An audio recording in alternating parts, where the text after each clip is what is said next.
Ang mga silosa at siloso, kapag nagmahal yan, todo-todo.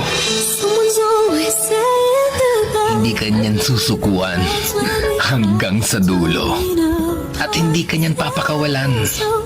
Basta magpaliwanag ka lang, lalo na pag kayo ay long distance. Ang kailangan niya lang, assurance.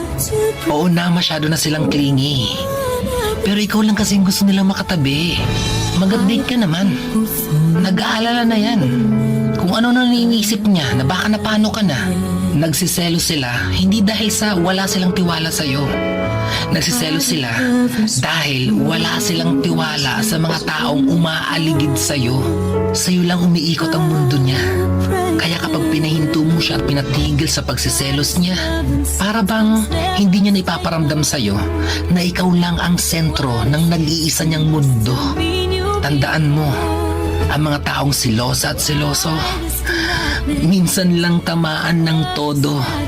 Kaya napakaswerte mo. Kaya huwag mo siyang baliwalain.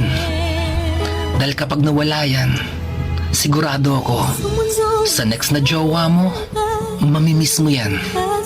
At ganyan ang iyong hahanap-hanapin. Someone's always